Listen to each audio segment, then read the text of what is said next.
कि आप लोग कांग्रेस गठबंधन का कड़ा विरोध कीजिए, एक वोट इसको देने का काम नहीं कीजिए और इसको जो है धूल चटाने का काम कीजिए। माननीय नीतीश कुमार जी ने भीख में इनको अपोजिशन का लीडर बनाया था आरजेडी को, वही भीख फिर मिलेगा। आज जिनको इंडिया गठबंधन से प्रेम है, अब भाजपा पर उंगली उठाता है कि मुसलमान का दुश्मन है, जदयू पर उंगली उठाता है कि मुसलमान का दुश्मन का हूं।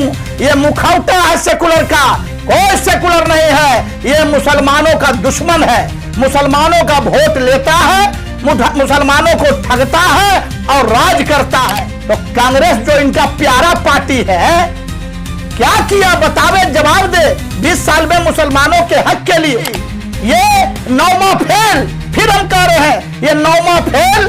तेजस्वी यादव जिसके पास कोई विजन नहीं, हमको टिकट मत दीजिए, हमको एमएलए मत बनाइए, लेकिन मेरी कौम को, जो मेरी कौम आज गरीबी में जी रही है, ये जनता दल को इस चुनाव में दफना दो। आने वाले दिन में ये जरा सा भी जिंदा न रहे, ये दफना जाना चाहिए राष्ट्रीय जनता दल इस चुनाव में। पूर्व विधायक पप्पू खान ने युवाओं और बुजुर्ग मुस्लिम मतदाताओं को संबोधित करते हुए कहा कि वर्ष 2004 में राजद देश की दूसरी सबसे बड़ी पार्टी बनी थी और उसी दौरान कांग्रेस सरकार ने मुसलमानों की स्थिति जानने के लिए सच्चर कमेटी का गठन किया था। उन्होंने कहा कि रिपोर्ट में स्पष्ट हुआ था कि मुसलमानों की हालत दलितों से भी बदतर है, लेकिन इसके बाद कांग्रेस और राजद सरकार ने उनके उत्थान के लिए कोई ठोस कदम नहीं उठाया। पप्पू खान ने आरोप लगाया कि इन पार्टियों ने मुसलमानों से सिर्फ वोट लिया, उन्हें ठगा। उन्होंने भाजपा और जदयू से अपील की कि वे मुसलमानों को अपने साथ जोड़ें और शिक्षा व रोजगार में 10% आरक्षण देकर उनके विकास के लिए कदम उठाएं। उन्होंने विश्वास जताया कि आगामी चुनावों में एनडीए की सरकार फिर से बनेगी और विपक्ष कमजोर साबित होगा। पीसी का हमारा जो उद्देश्य है,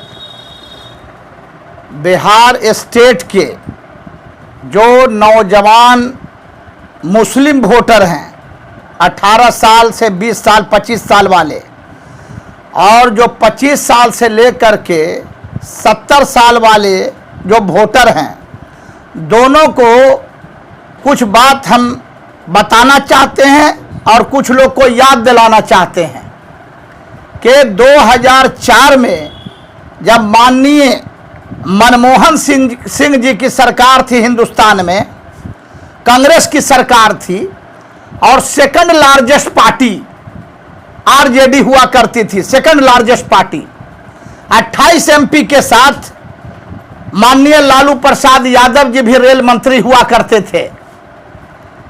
तो उस समय केंद्र सरकार ने एक सर्वे कराया था। माननीय मनमोहन सिंह जी की सरकार ने एक सर्वे कराया था कि हिंदुस्तान में रहने वाले मुसलमान की आर्थिक स्थिति, सामाजिक स्थिति और शैक्षणिक स्थिति क्या है। यह माननीय मनमोहन सिंह जी की सरकार ने यह सर्वे कराया था। सर्वे किससे कराया था? Sachar committee, Ranganathan Mishra committee, honourable justice of supreme court Ranganathan साहब एक जज का नाम है। सुन लीजिए नौजवान, बिहार के जितने मुस्लिम नौजवान जो आप नहीं जानते हैं सुनिए, और जो सीनियर मुसलमान हैं वोटर, उनको हम याद दिला रहे हैं, आप भी सुनिए कि जब सर्वे हुआ, सच्चर साहब एक जज थे, ऑनरेबल सुप्रीम कोर्ट के रिटायर्ड जज। तो जब सर्वे हुआ तो सर्वे में क्या रिपोर्ट आया? केंद्र सरकार ने जो सर्वे पेश किया, वो सर्वे रिपोर्ट सच्चर साहब का, रंगनाथन मिश्र साहब का रिपोर्ट क्या आया कि हिंदुस्तान में रहने वाला एक एक मुसलमान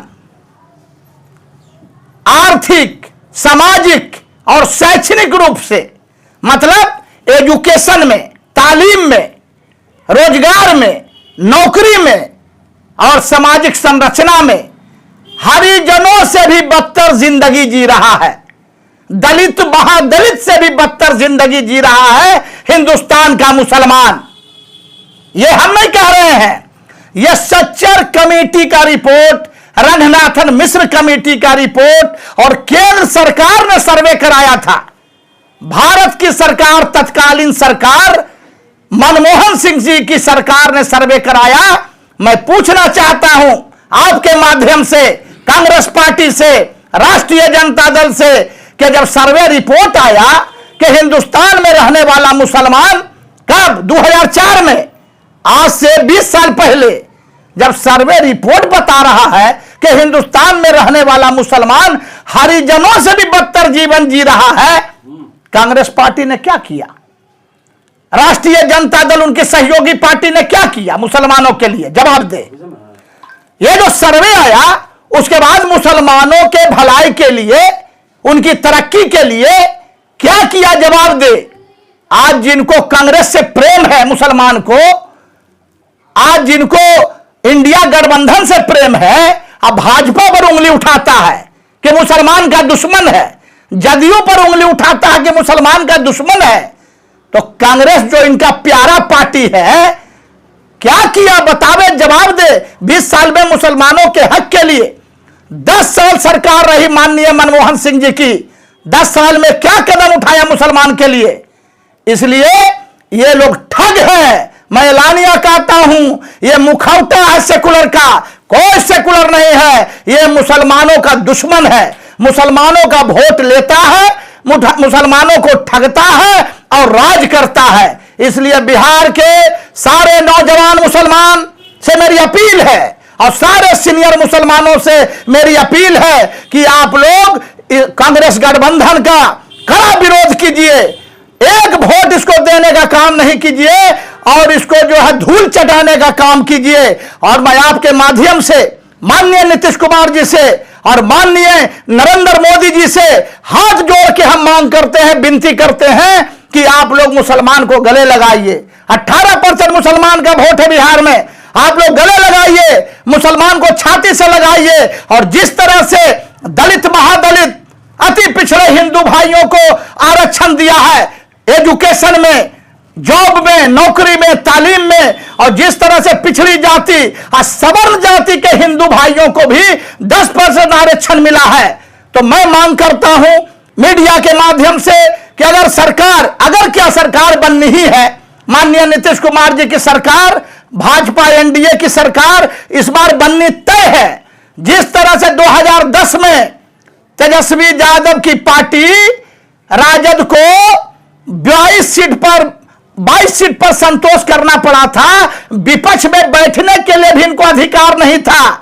माननीय नीतीश कुमार जी ने भीख में इनको अपोजिशन का लीडर बनाया था आरजेडी को, वही भीख फिर मिलेगा, फिर जो है अपोजिशन में बैठने लायक ही नहीं रहेगा।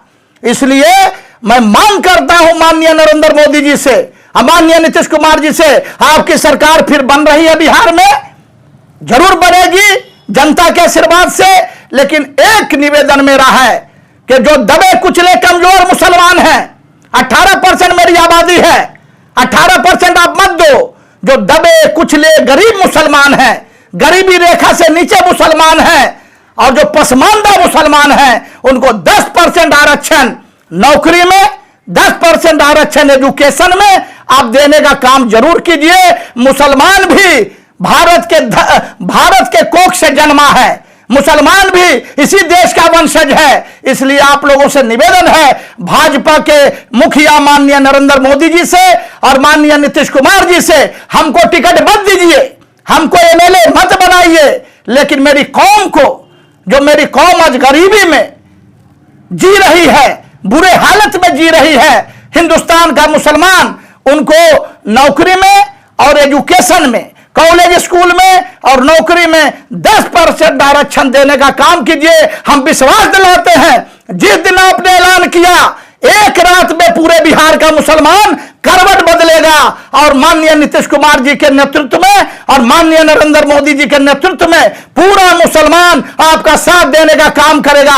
हम लोग किसी पार्टी के गुलाम नहीं हैं, ये तो ठग है। हमने कहा पहले भी, राष्ट्रीय जनता दल अब माननीय लालू प्रसाद यादव जी की पार्टी नहीं रही, ये 9वां फेल, फिर हम कह रहे हैं ये 9वां फेल तेजस्वी यादव, जिसके पास कोई विजन नहीं है, कोई दूरंदेशी नहीं है, पार्टी चलाने का कोई क्षमता नहीं है। बस ये क्या है, ये चाहता है कि किसी तरह सरकार में हम आ जाएं और रुपया लूट लें और दुबई और अमेरिका में जाकर के अपना रोजगार और व्यापार फैलाने का काम करें। यह ठग है, लुटेरा है, केवल रुपया जानता है और कोई चीज से, जनसेवा से, जनहित से इसको कोई मतलब नहीं है। हम आपको पक्का बताते हैं, हम इतना दिन से इस पार्टी में हम देख रहे हैं, न कार्यकर्ता से मिलता है, न किसी वर्कर से मिलता है, न किसी का बात सुनता है, बस एक मदारी है संजय यादव, उसी के सारे पर नाचते रहता है। इसलिए इसके साथ अब हम लोग रहने वाले नहीं हैं और बिहार के सारे मुसलमान और सारे हिंदू भाइयों से मेरी अपील है, इसको नकारो और राष्ट्रीय जनता दल को इस चुनाव में दफना दो। आने वाले दिन में यह जरा सा भी जिंदा न रहे, ये दफना जाना चाहिए राष्ट्रीय जनता दल इस चुनाव में। इसलिए मेरी अपील आप लोगों के माध्यम से यही थी कि हम लोगों को, मुसलमानों को बिहार के आरक्षण चाहिए, कुछ नहीं चाहिए हमको एमएलए एमपी का टिकट नहीं, हमको मेरी कौम के लिए, मुसलमानों के लिए 10% आरक्षण हक की मांग, हम गुजारिश अपने नेता माननीय नीतीश कुमार जी से, माननीय नरेंद्र मोदी जी से हम करने का काम करते हैं।